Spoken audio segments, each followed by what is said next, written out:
శుభోదయం. అనుదిన జీవం అనేటువంటి ఆధ్యాత్మిక కార్యక్రమానికి మిమ్మును మీ కుటుంబాలను ప్రేమపూర్వకంగా ఆహ్వానిస్తుంటున్నాం. గత 2 రోజులుగా సంఘంలో జరిగినటువంటి అనేకమైన కార్యక్రమాలలో నిమగ్నమై ఈ కార్యక్రమాన్ని కొంత వాయిదా వేయడం జరిగింది. అందరూ బట్టి చింతిస్తూ మరి ప్రభు ఇచ్చినటువంటి ఈ తరుణాన్ని సద్వినియోగం చేసుకునడానికి పరిశుద్ధాత్మ దేవుడు అనుగ్రహించిన ఈ శ్రేష్టమైన భాగ్యాన్ని బట్టి ప్రభును స్తుతిస్తుంటున్నాం. సో ఈ ఉదయకాలన మీరందరూ వాక్య ధ్యానం నిమిత్తమై సిద్ధంగా ఉన్నారు కదూ. అయితే నాతో కలిసి మీ బైబిల్లో మత్తయి సువార్త 6వ అధ్యాయం 1వ అధ్యాయం 24వ వచనంలో ఉన్నటువంటి వాక్య భాగాన్ని చదువుకుందాం.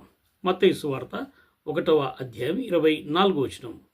యోసేపు నిద్ర మేలుకొని ప్రభుదూత తనకు ఆజ్ఞాపించిన ప్రకారము చేసి తన భార్యను చేర్చుకొనెను.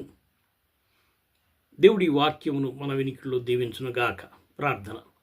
దయగల ప్రభు, కృపగల నాయన, మా జీవితంలో మీరు మాకు అనుగ్రహించిన మరి యొక్క నూతన దినాన్ని బట్టి మీకే స్తుతి స్తోత్రాలు చెల్లిస్తూ ఈ దిన కార్యక్రమంలో మేము ప్రవేశించకపోవడం మీ వాక్యం ధ్యానిస్తుండగా మీ వాక్కు చేత మమ్మను బలపరచుమని, ఉజ్జీవింపచేసి నూతన దినంలో అడిగిడ చేయమని యేసు పరిశుద్ధ నామమున అడిగి వేడుకుంటున్నాం తండ్రి. ఆమెన్. ప్రియ దేవుని ప్రజలారా, మత్తయి సువార్త 1-2 అధ్యాయాలలో మనం యేసు ప్రభు జననమును గురించి మనం చూస్తాం. యేసు ప్రభు జననము విధము ఎట్లనగా అని ప్రారంభిస్తూ యోసేపు మరియమ్మలు ప్రధానము గావించబడిన తర్వాత యోసేపుకు మరియమ్మ గర్భవతి అని తెలిసిన తర్వాత ఆయన చాలా సీక్రెట్గా ఆమెను అవమానపరచనొల్లక రహస్యముగా ఆమెను విడనాడ ఉద్దేశించినట్టుగా దేవుడు గ్రహించి తన దూతను పంపాడు. యోసేపును కలవరపడొద్దని చెప్పు, కంగారు పడొద్దని చెప్పు, మరియమ్మ పరిశుద్ధాత్మ వలన గర్భం ధరించింది, ఆమెను చేర్చుకొనమని చెప్పని దేవదూతను పంపాడు. గబ్రియేలు దూత ఆ మాటను యోసేపుకు చెప్పినప్పుడు యోసేపు చేసినటువంటి కార్యం, యోసేపు నిద్ర మేలుకొని ప్రభుదూత తనకు ఆజ్ఞాపించిన ప్రకారము తన భార్యను చేర్చుకొనెను. Praise the lord.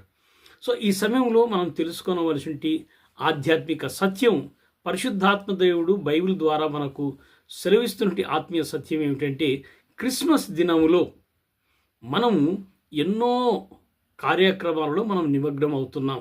అయితే ఈ క్రిస్మస్ దినాలలో ప్రతి విశ్వాసి కూడా పొందుకోవలసినది ఏమిటి అంటే దైవ దర్శనం పొందుకోవాలి. దైవ దర్శనం పొందుకున్నాడు యోసేపు ఆనాడు. సో దైవ దర్శనం పొందుకున్నటువంటి యోసేపు తన ఉద్దేశాన్ని మార్చుకున్నాడు. తన ఉద్దేశానికి స్వస్తి చెప్పి దైవ ఉద్దేశాన్ని నెరవేర్చినట్టుగా దేవుని వాక్యంలో మనం చూస్తున్నాం. ప్రియ దేవుని ప్రజలారా, మరి యోసేపుకు అప్పుడున్నటువంటి పరిస్థితిని మనం గమనించినట్లయితే తను ఎంతో కలవరపడుతున్నాడు, ఎంతో భయపడుతున్నాడు. ఏమిటి ఈ పరిస్థితి? ప్రధానమైంది మరియమ్మ గర్భవతి కావడం ఏమిటి అని ఎవరికీ తెలియకుండా రహస్యంగా వదిలిపెట్టాలి అని అనుకున్నాడు. కానీ దేవదూత దర్శనం ఇచ్చాడు. ప్రియ దేవుని ప్రజలారా, ఈ క్రిస్మస్ దినాల నీవు దర్శనం పొందాలి, దైవ దర్శనం పొందాలి.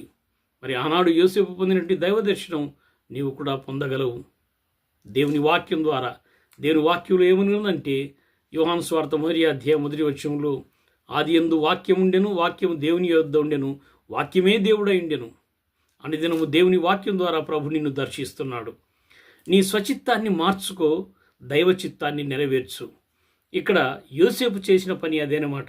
యోసేపు నిద్ర మేలుకొని ప్రభుదూత తనకు ఆజ్ఞాపించిన ప్రకారము చేసి తన భార్యను చేర్చుకొని. Praise the Lord. సో ఇక్కడ క్రిస్మస్లో దైవ దర్శనం పొందుకోవాలి. Christmas is the festival of revolution of God or God's revolution. Christmas is the festival of God's revolution. దైవ దర్శనం నీవు పొందుకుంటే నీ స్వచిత్తాన్ని నీవు పక్కన పెట్టేసేస్తావు, దైవ చిత్తాన్ని నెరవేరుస్తావు. సో ఈ క్రిస్మస్ నీ జీవితంలో దైవ చిత్తాన్ని నెరవేర్చే క్రిస్మస్గా ఉండునట్లు పరిశుద్ధాత్మ దేవుడు సహాయం దయచేయునుగాక. ఆమెన్. ప్రార్థన చేసుకుందాం.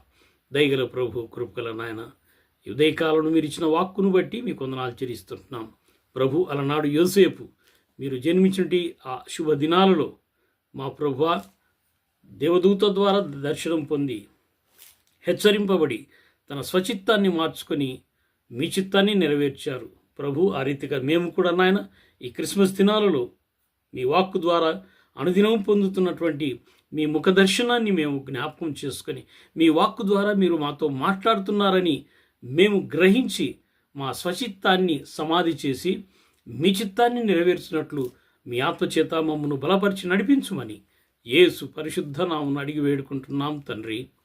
ఆమెన్. దేవుడు మిమ్మును మీ కుటుంబాలను దీవించి ఆశీర్వదించునుగాక.